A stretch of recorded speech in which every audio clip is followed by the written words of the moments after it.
All right, guys, welcome back to the channel. We're a homesteading and how-to channel.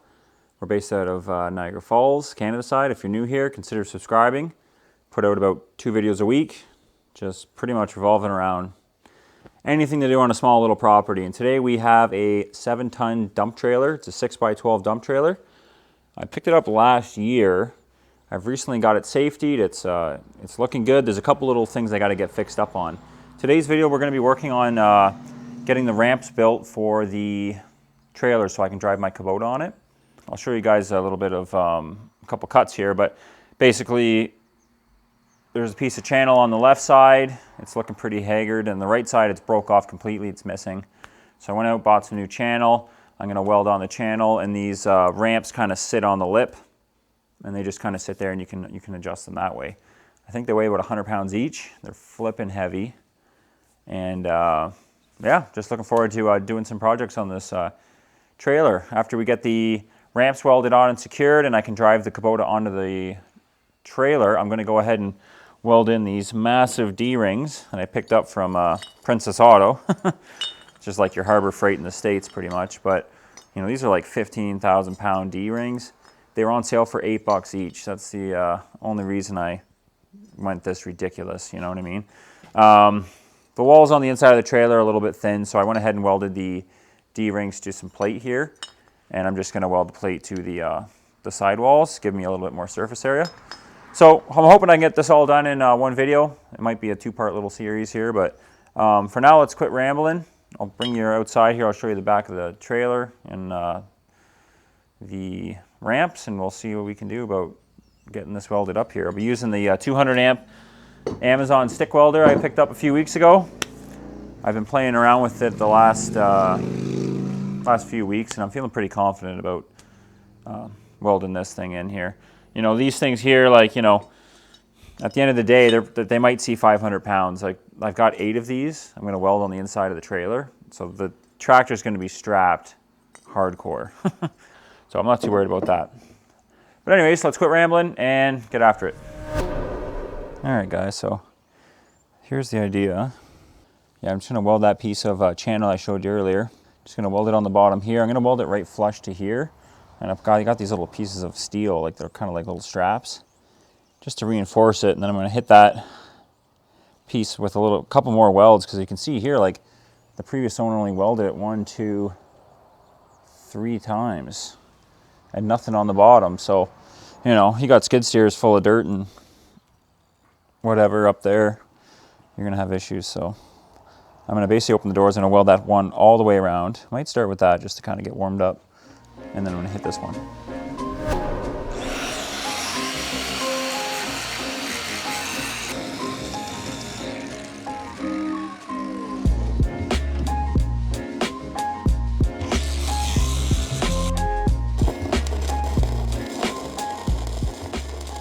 All right, guys, well, welded the top of that. You know, it is what it is. Tried overhead welding, like in this little tiny crevice. It just didn't work. So I'm really going to be relying on these these plates that I got here. Like I said, they're just going to go kind of 50% on this, 50% on the frame. It's more than what was on there before, so kind of hoping I can just tack that on and weld the 2 on here so I don't have to overhead weld them. Really hoping I can get a good bead on the frame side anyhow, but let's see what we can do here. So I got it at 120 amps. 120 amps at 70/18s, 1/8 inch.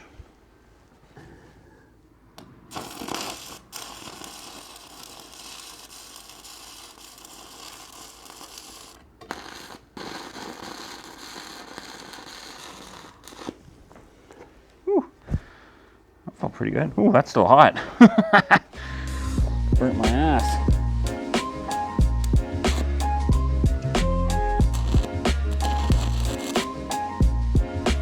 All right, well, like I said, never going to be a welder. Starting to get the hang of it. This one turned out a lot better than this one, that's for sure. Tried filling in that little oval, but it's not easy, that's for sure. Anyhow, so I'm letting that little rascal cool off there. I'm going to flip it over. Got a jack. Fortunately, my actual car jack is on the vehicle. Maybe I'll lower it just on a jack stand. And I'm going to pump that channel up and get it kind of squared up, tack it, and go for the overtop welds like this. Sorry, go for the overtop welds like that, and then try and get underneath and hit it with the overhead horizontal, which is damn near impossible for me to do, but I'm going to try my best.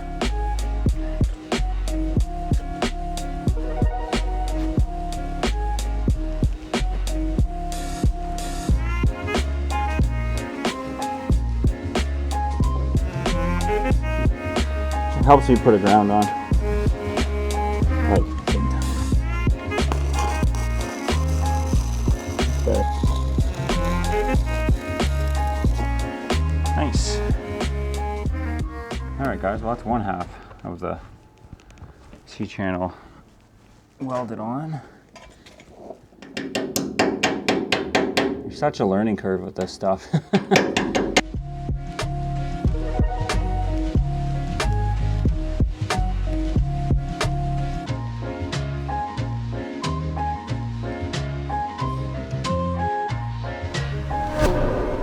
Alright guys, did a bunch of work off camera. Really sorry about that. I'm usually good at filming everything, but you know, sometimes you just get going and you know, you just forget. Anyhow, I got the piece of channel welded on. I won't go over the welds because, let's be honest, I'm not a welder, never claimed to be. I'm just doing the best I can with what I got. So welded those on. I got the two brackets underneath, which actually welded to the frame as well. So it is, in my opinion, way stronger than it was before, because the previous guy only had like a 1.5 to 2 inch welds. Actually, you can see right here. You know, that's all he had holding this side on here and here. And now I got the whole string. So those are on. Started welding the D's. Now I'm having a hell of a time with the sidewalls here. Like, these are super thin. I was using the 1/8 inch 7018s on a 240 volt at around 70 amps. I was blowing holes through it like instantly. I mean, I painted over this just because I can fix it later, but just like instantly, just boom. So I went out, I got the 3/32 rods, 6013s, and I dropped my amperage down to, well, I got it at 80 amps, but I'm only welding on 120. And you know what? It's actually been working. I haven't blown through anything yet. I've kind of had to almost like spot weld it, you know, just like tack it a bunch of times just to keep the heat down. But it's been working so far. Let's have a look on this one. I forgot to check this one, but yeah, nothing there. What I'm trying to do is catch these 2x2 pieces here, and this right here, there's a big piece. So, you know, you can see what's going on here. It's starting to melt through, but nothing's actually blown through, which is great. So I'll just sand that down and I'll paint over it. I'm not too worried about that. Because yeah, you really got to watch yourself. I'm obviously trying to catch the strongest pieces of the trailer. You know, for my tie downs, I'm going to have 1, 2, 3, 4 on the outsides, 1 up top. And then I noticed when I'm hauling dirt and these doors, you know, there's weight against the doors. The pin, like, I'm not very strong anyhow, but pushing with all my might, I can't get the pin out. I have to take my tractor, push on the doors, jump out of the tractor, pull the pin. It's just a friggin' danger. So what I'm going to do is weld a D on the inside here, and then I can use my hoist and actually jack the doors closed, pull the pin safely, and then come off it nice and easy, and then open the doors. So that's my little lineman engineering here. Yeah, so I'm going to keep going here. I won't bother filming you because it's just going to be a bunch of shitty welds, but we will actually be testing these before anything. You know, I know this isn't, I'm not a welder and I shouldn't be doing tie downs and stuff. What I'm going to do is take my 2-ton hoist and go across each of them. I'm going to jack them on all different angles. I'm going to try and get at least 1.5 tons and see how these, you know, leave them, let them set up and see if they move, you know. At the end of the day, like I said, the tractor's only 2,000 pounds. Each of these perfectly angled should have 500 pounds on them at max.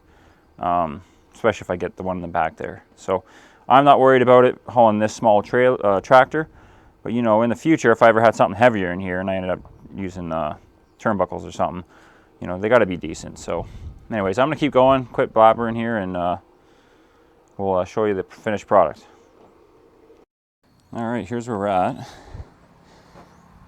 Got the 1 ton or 1.5 tons hoist on her. The weak point's my rope for sure. But basically what I'm just trying to do here is just jack these up and leave them sitting. I'm just watching to see if anything's really flexing. Nothing seems to be pulling up. So that's what I'm going to do. I'm going to keep it on there for a little bit. Just have a look. Whew. She's tight. Like I said, I want to be as safe as possible with this thing. You know, I'm not going to be using that for rigging my tractor in. It's going to be probably 1,000-pound ratchet straps or something. I'm just going to tighten them up. I got 4, I'll have 5. I'm going to grind them all down and put the paint to her. And then over here, I kind of just built this up on this side here. Ooh, that's hot. Just fixing that up. Looks not bad from this side, so I'll add a teeny bit here and then I'll sand it. Give her the paint job. All right, did my little stress test on the D's, looks good. Yeah, I just gave him a quick little paint job. Plan on actually like sanding and air spray painting the entire trailer, get all the rust off, try to clean it up a bit. So here's the back side. I ground off all the crap, hit it with the flat black. She ain't looking too pretty right now, but we'll get her fixed up. So here's that D for opening the door, well, closing the door, I guess. That should work just fine. My last thing is to weld on a piece there, but I'm going to wait for now. So the next little step of this video is to try and get the tractor on this bad girl. See how she pans out. Yeah, let's hope for the best. Kid screaming. All right, I'll be honest, I'm a little bit scared. I don't know.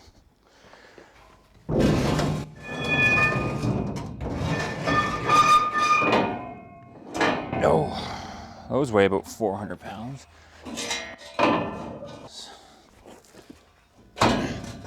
All right, I'm gonna get the wheel chocks and put the trailer down just a bit. Might get a little bit loud here.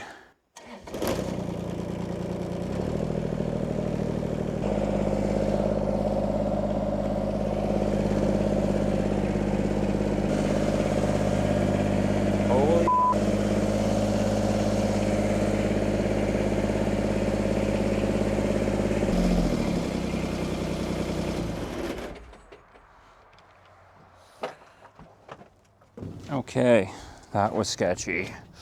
Oh my God. Worked. There you have it.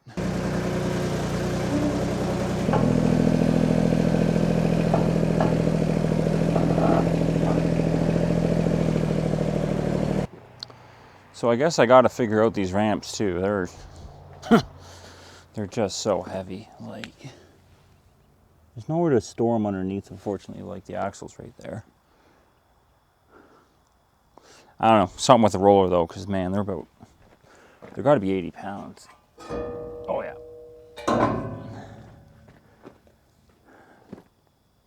That's next time. Anyhow, guys, thanks for watching.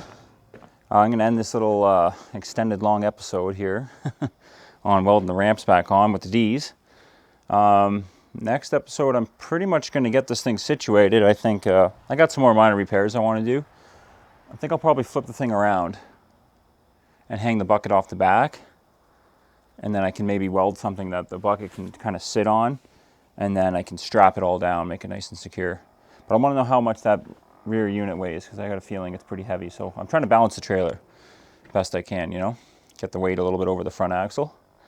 Anyhow, guys, thanks for watching. If you're into this kind of stuff, you know, fixing MacGyver tractor and trailer stuff, consider subscribing. We put out videos usually twice a week. And yeah, we're just out here in Niagara Falls, just fixing and breaking stuff pretty much. All right, guys, take care. Have a good night.